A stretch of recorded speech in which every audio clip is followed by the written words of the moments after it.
Opa! Boa noite, pessoal. Vamos lá falar da nossa aula de pirâmides etárias. A aula foi gravada, deu um erro aqui que se chama o professor esqueceu de apertar o botão. Então agora eu estou fazendo uma regravação. Uma reaula para fazer a gravação para vocês, beleza? A gente falou hoje, na verdade teve um papo, né? Com a participação da professora Milena, de Sociologia.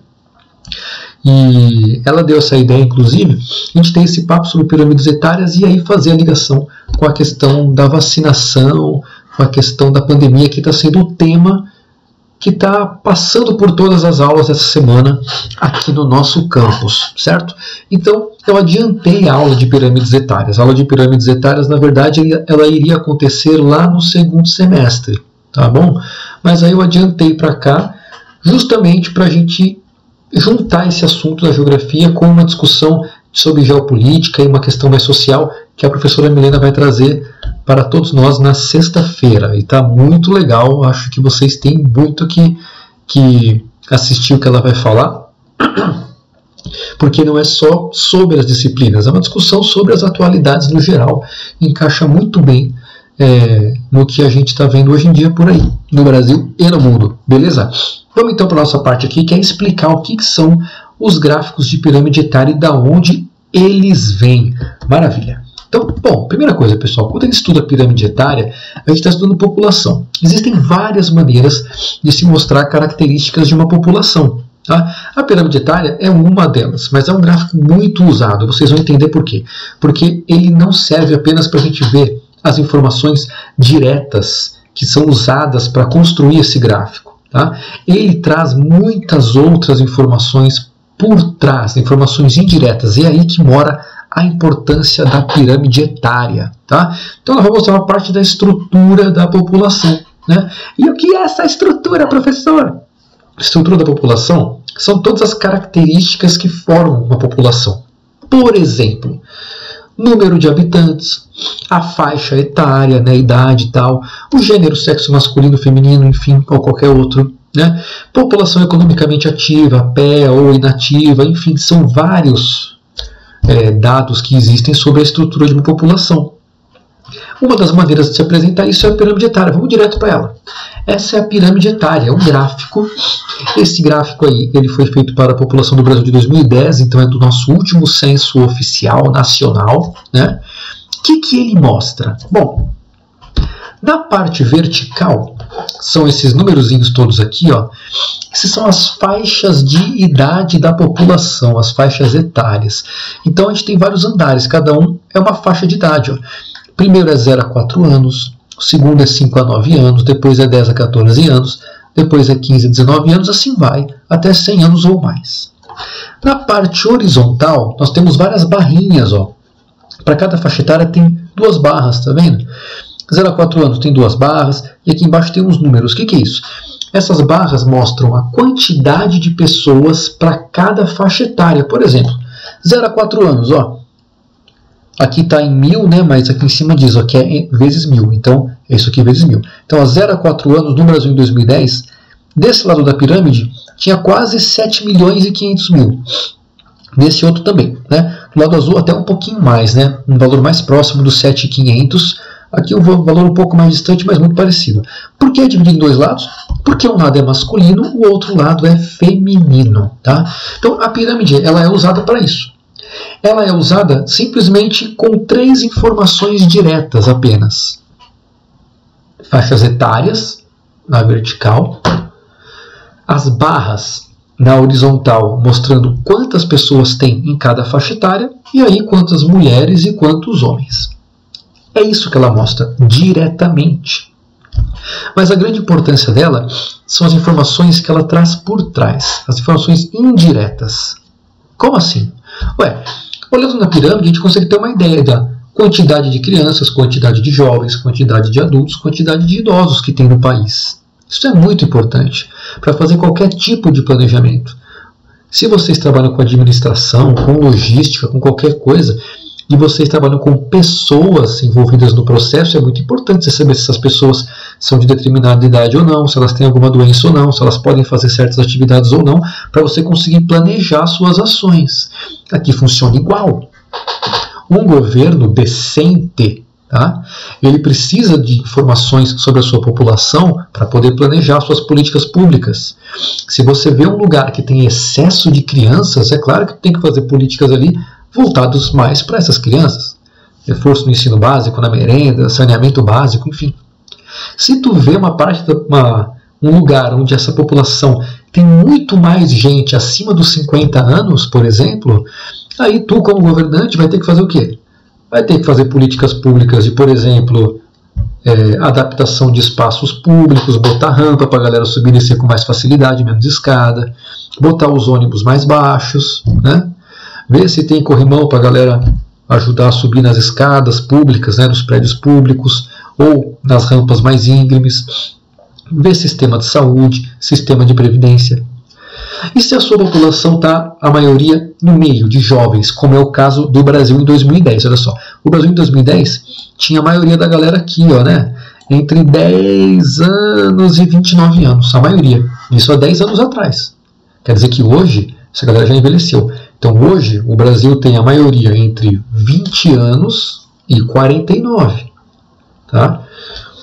Então a população vai envelhecendo com o passar do tempo, essa pirâmide vai mudando de formato.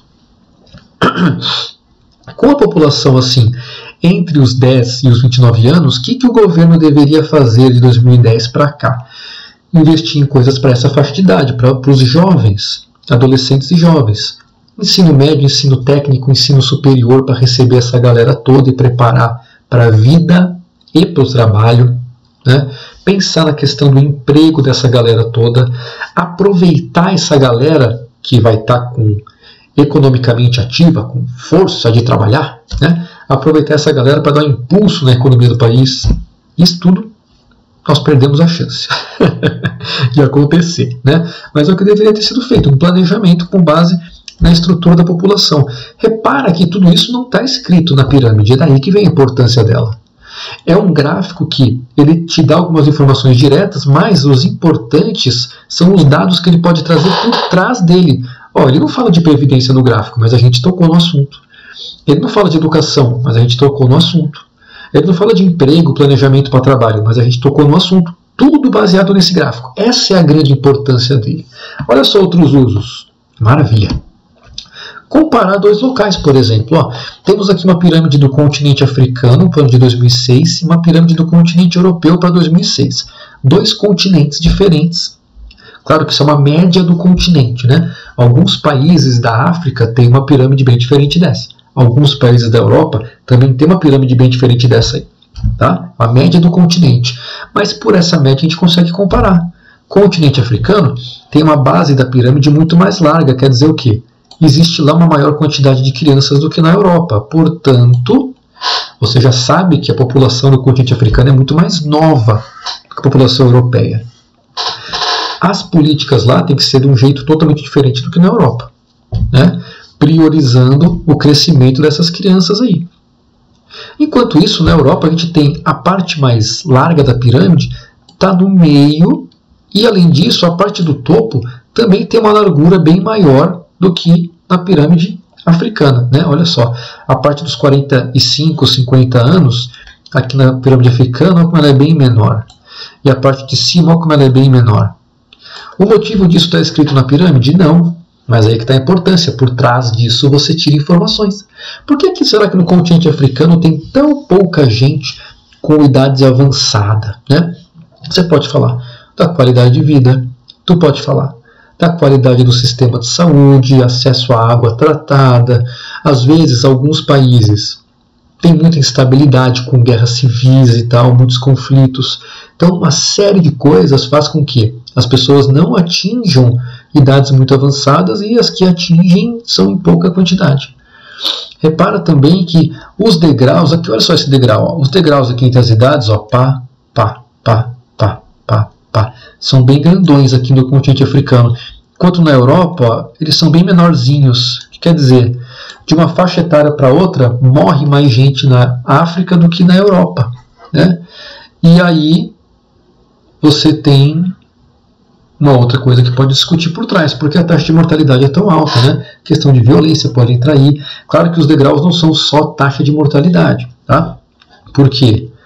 você tem aqui esse degrau, ó, por exemplo, é também a taxa de mortalidade mais as pessoas que nasceram a mais. Tá? Mas dá para você falar de taxa de mortalidade, de violência, por exemplo, de qualidade do sistema de saúde, tudo isso. Tudo que você acha que faça as pessoas morrerem mais. Né? E dá para discutir também por que será que na Europa tem menos criança do que na África, por exemplo.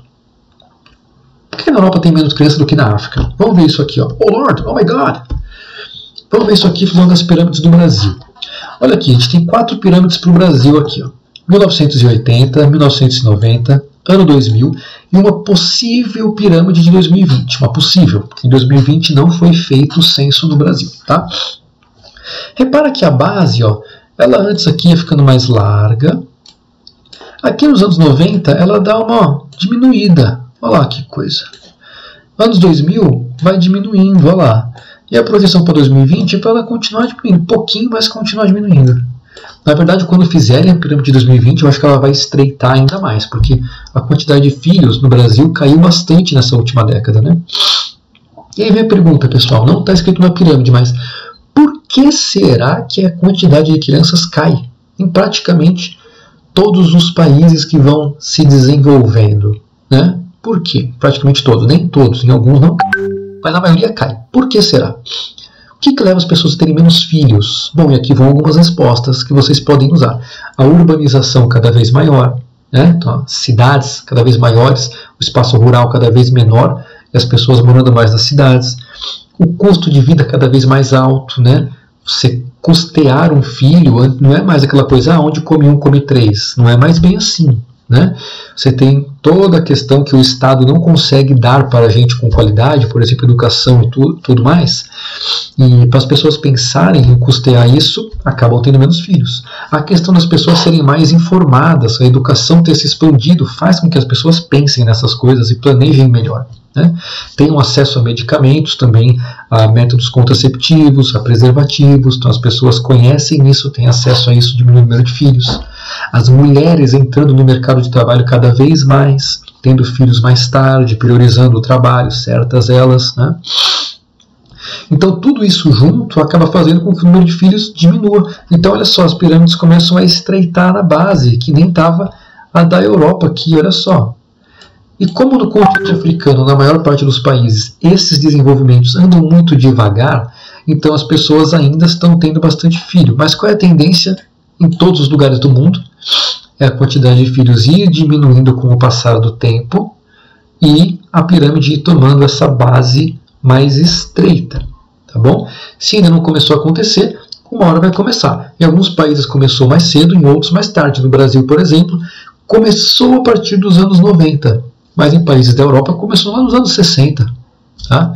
Então cada um no seu tempo. Beleza? Isso se chama transição demográfica, que é justamente a mudança dessa forma da pirâmide, a mudança da estrutura da população. Oh, meu Deus, que legal! Né? Bom, tem algumas pirâmides para o Brasil, do censo de 2010, separadas por cor. Né? Isso aqui, pessoal, resumidamente falando, por que eu faço essa divisão? Para a gente discutir questões sociais. Né?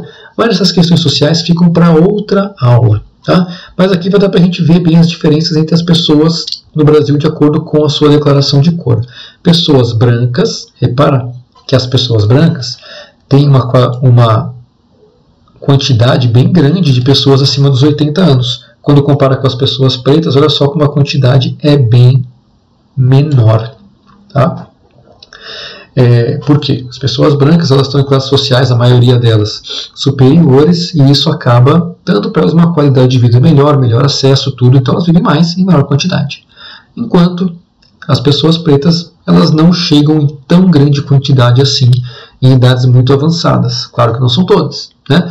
Porque infelizmente a maior parte das pessoas autodeclaradas pretas no Brasil participam de classes sociais mais baixas. Então tem menos acesso, menos qualidade. Por isso acontece isso. Não só com as pessoas ditas pretas, que se autodeclaram pretas. Né? A gente tem também aqui as pessoas que se autodeclaram amarelas e pardas. A gente vê uma diferença aqui também. Os amarelos são os asiáticos. Né? Olha só como acima dos 80 anos a gente tem uma proporção bem maior do que dos pardos. Olha só. Por quê? Geralmente os asiáticos estão em classes superiores melhores, classes sociais melhores do que pretos e pardos, e indígenas também, né? Então eles têm, claro, um acesso melhor à saúde e tal, vivem muito mais. Quando a gente vê aqui a questão dos indígenas, olha só, o topo também bem mais estreito, e os indígenas têm ainda bastante filhos, olha como a pirâmide ainda é mais larga na base, se comparado com os outros, ó, amarelos vai estreitando, pardos vai estreitando, brancos e pretos também vai estreitando. Os brancos têm até um pequeno aumentozinho aqui, né? Pequeno aumentozinho, que também é reflexo da classe social. Quando a classe social está bem, ela também começa a ter mais filhos, né? Mas não está tão bem assim também para começar a ter um monte de filho, não. É um aumento bem discreto, tá bom? Beleza, pessoal. E aqui, para a gente fechar, um exemplo de uma pirâmide que se inverte. Pode acontecer? Pode, né? É o chamado envelhecimento da população. Temos aqui um exemplo para Portugal. Portugal 1960, Portugal 1980, Portugal 2005 e Portugal uma projeção para 2025. Olha só, a parte mais larga da pirâmide deixa de ser a base e se torna na galera de 50 anos até 65. Pô, imagina, a maior parte do seu país idoso. Qual é o problema disso? Vários, né? Tem que repensar previdências, tem que repensar plano de saúde, tem que repensar acessibilidade, tem que repensar, inclusive, que o teu país vai começar a perder população. Seu país vai começar a diminuir. Olha que baita de um problema, né? Como é que fica a força de trabalho? Como é que você soluciona isso? Então é um baita de um problema. Países que passam por isso, o exemplo de Portugal, fazem várias políticas para incentivar as pessoas a terem filhos, ou incentivam até a migração. Claro que não é a migração de qualquer um, né? Porque eles querem que migrem pessoas com um diploma universitário, enfim, preparados, que falem inglês, aquela coisa toda. Eles barram várias pessoas, mas deixam alguns passar. Para quê? Para ver se eles enchem a pirâmide aqui, ó, na força de trabalho, ó, na parte dos jovens adultos. Eles querem encher essa pirâmide aqui no meio. Senão a população fica toda de idoso, e aí o negócio não produz, né? Pessoal, deu para perceber então? Deu para perceber então qual é a importância das pirâmides etárias quando a gente fala de população, tá? Ela serve para mostrar vários dados da estrutura demográfica, porém a grande importância é o que elas conseguem mostrar por trás. E aí que as questões vão pegar vocês, questões de vestibular, Enem, enfim, vão tratar justamente desses assuntos que as pirâmides podem trazer, né? Qual é a causa da base estreitar? Qual é a causa da base aumentar? Já que a base aumentou, o que eu posso fazer? E o topo? Se o topo está muito largo, o que está acontecendo? O que vai acontecer no futuro? É aí que eles vão pegar vocês. Se você pegar, pensar nisso, sozinho, conseguir responder essas perguntas, você está mais do que preparado, tá bom? Forte abraço então, ficamos por aqui, espero que tenha ajudado vocês e até a próxima.